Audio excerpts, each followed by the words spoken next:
Hello, I am national expert Connor Weatherly, And I am national expert Eddie Wasserman. and welcome back to the game of the week. So this week we're covering a game between Eddie himself and against one of the very strong players from the chess castle, William. Since it's your game, Eddie, can you help us through this analysis? Yeah, I can do my best just to give some thoughts about this game. Guess we can get started. So, so he played one knight of three. Knight of six was played. Then let's see, c4. And now, okay, I actually thought for a little bit now, because I don't actually have an opening repertoire. So I just play basically anything, whatever just comes up. I do, eeny, meeny, miny, mo with the chess pieces and then figure out what to play. And so I decided, I'm going to go for some Slav structure and played c6. Mhm. And then he played knight c3. So, okay, well, we might just transpose back into a mainline Slav. And actually, after d5 and d4, that's exactly what happened. So now I played usual e6, going back into the semi-Slav, which is when I play the Slav, I really always play semi-Slav. And he played the Moran e3, played knight d7, just standard stuff so far. Queen c2, yeah, bishop d6, just waiting for me to capture on c4. So he wants to take back basically one move, like if I would capture on c4 in this position, like against bishop d3, which is the main move, capture on c4, and this way I can take back as white in one move. Don't have to Yeah, it really waste. looked like he was trying to move order you on several occasions, but you never flinched and you kept on playing very accurate moves.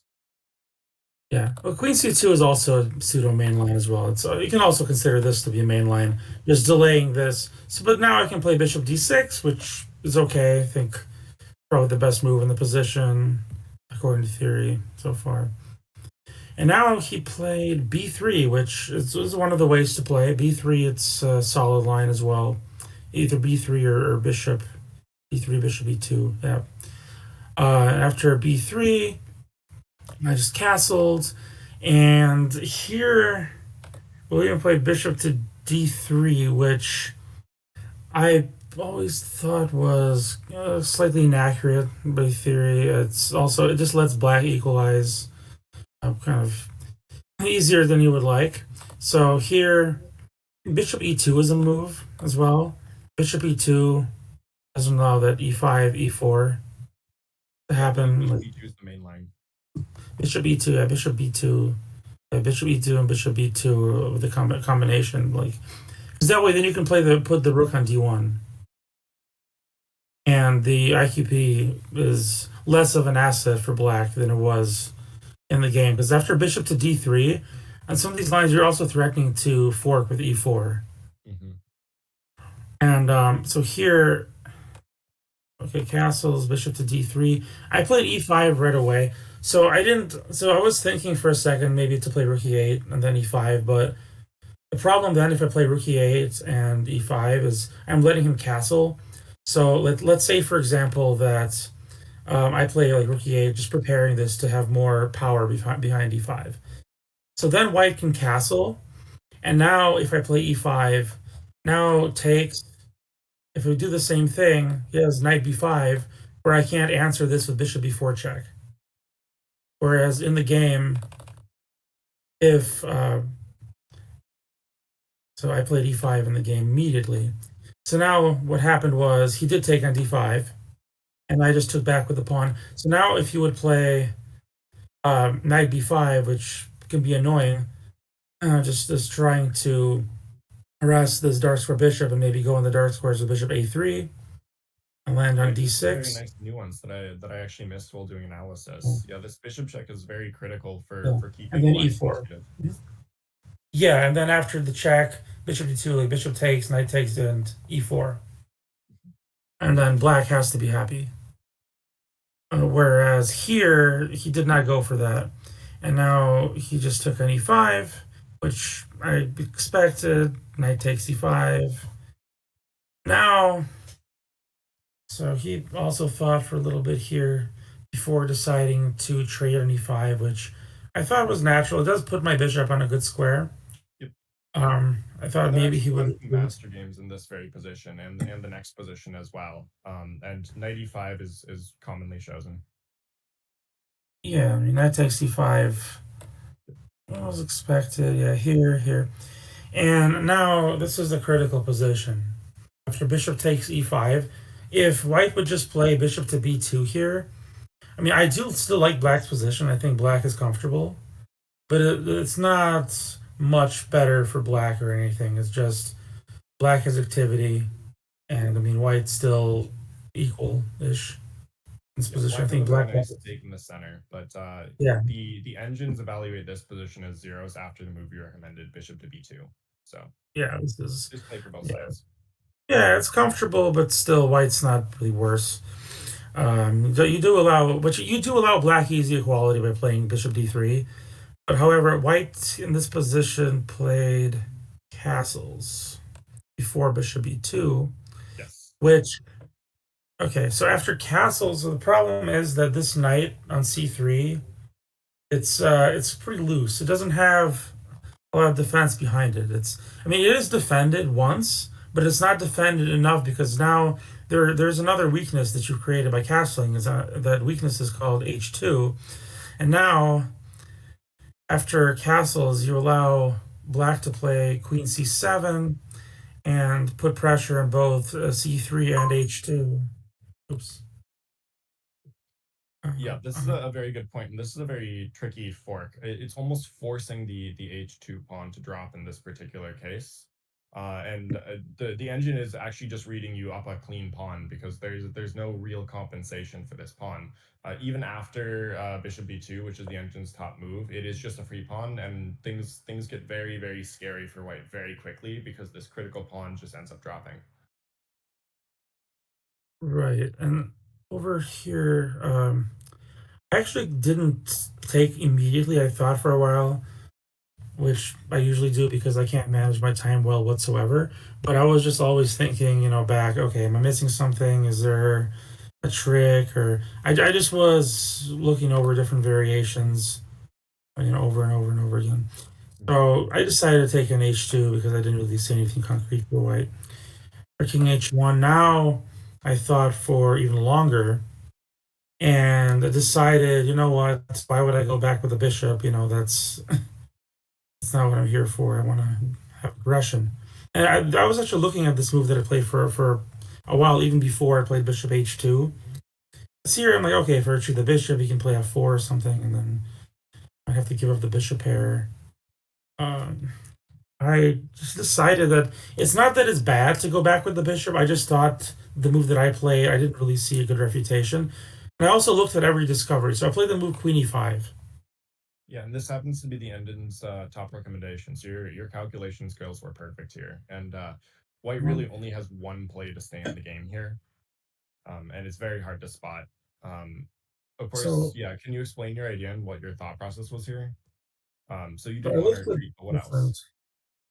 I mean, well, it's kind of a simple caveman thought process. Queen e5 and then ooga booga queen h5, and then threatening mate on h2. And then Yes. that's really that's that's it. But I looked at I thought all the discoveries. Knight e2, knight d1, knight e4, which was played, knight a4, knight b5. Everything I think I looked at, I actually thought again for quite a bit on this move.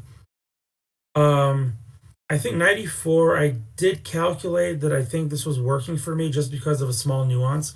I think 94 is tricky. It almost works. 94 almost works.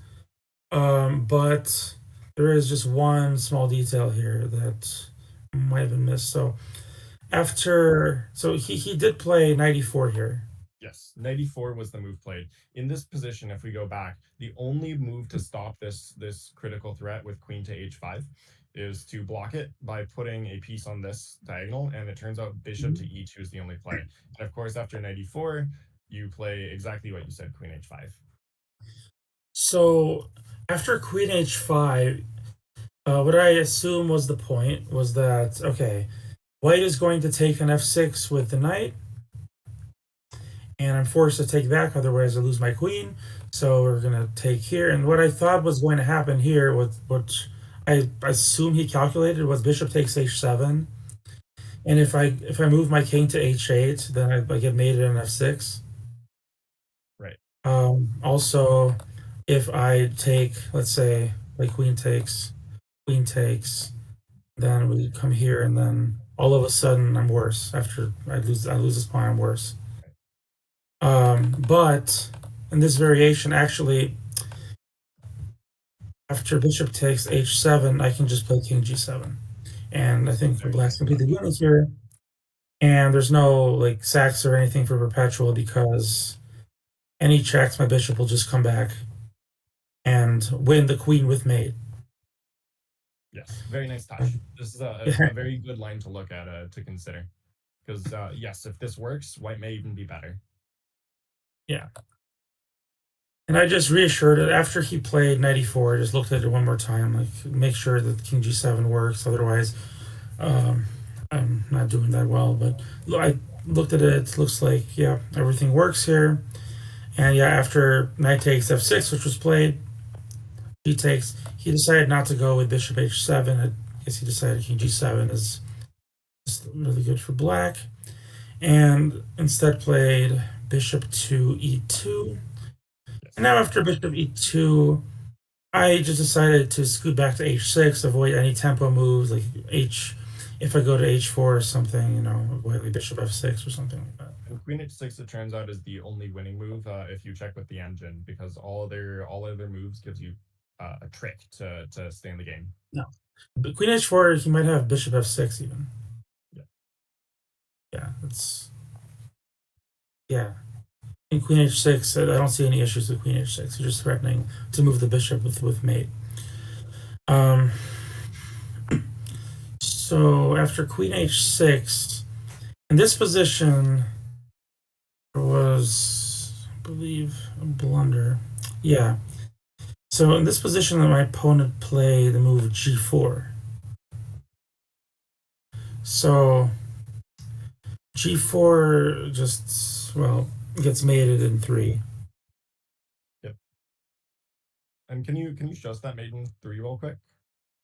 So yeah, after bishop to e5, which was played after g4, so he played, well, actually, in this position, I know in the actual game on the Chess Castle website, it does say it was played till mate. It wasn't played till mate, and he resigned in this position, seeing the mate.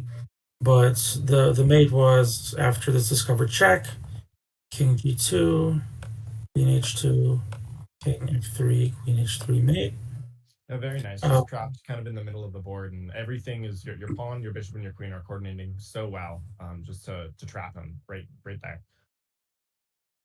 Yeah, and actually, let me see. Let's just go back here. There was a line pointed out to me just right before this. So actually, there was I guess, a saving move here for white that I didn't really consider. I mean, it's still going to be losing for white, but you're not getting mated. So the move was rook to e1, I Yeah, rook believe. to e1 or queen to d1 E1. are both barely Yes. saving moves. So why this doesn't get mated, because now after rook to e1, if I go bishop e5 or bishop anywhere, so just say bishop to e5 check again, and now you can block with the bishop h5, and now after takes, all of a sudden, well, if I come after, the king is going to escape to e2. Yeah, and the bishop was the point of bishop to h5, just to be clear, was the bishop used to be on e2, and if there was a piece here, then this move queen to h1 would be checkmate. But because there is no longer a bishop on e2, white king can escape. And the other move that the engine points out in this position, instead of rook to f1, in fact, its top choice, is just to go queen to d1. And then after bishop to e5, we can play bishop to h5, and even though we lose this bishop, this is, according to the engine, more preferable than rook to e1, although rook to e1 is the move that I believe I pointed out to you earlier. The engine still says black is completely winning, of course, because you have the extra bishop, and you would have went on to convert, but at least it's a little bit more of a game. Right, yeah. This definitely would have been the better option. However, was not played in the game, so unfortunately the game did end pretty shortly after G4 was played. Yes, but this So, was an well, incredible miniature. This was a beautiful match. yeah. I mean, I can't say that I found too many great moves. I mean, I think I found a couple good moves, and the rest were just they were kind of there, almost forced. After that, it was kind of fortunate, honestly. I kind of ended up in that position by fate. Looks like. Otherwise, I mean, it was a good game for the most part. I don't think I made any real mistakes, but Yeah, I think you not did not too. not That much was to say a about it. fantastic match.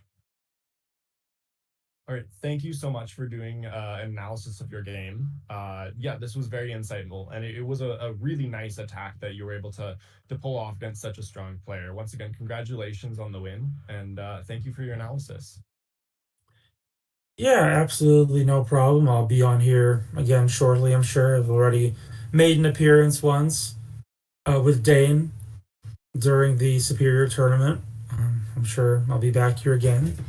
If anybody is interested, before we go, there's somebody that just joined us that is about to get into the camera shot.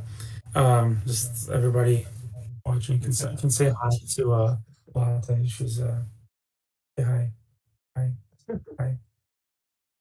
Well, I'm glad we had another guest join us.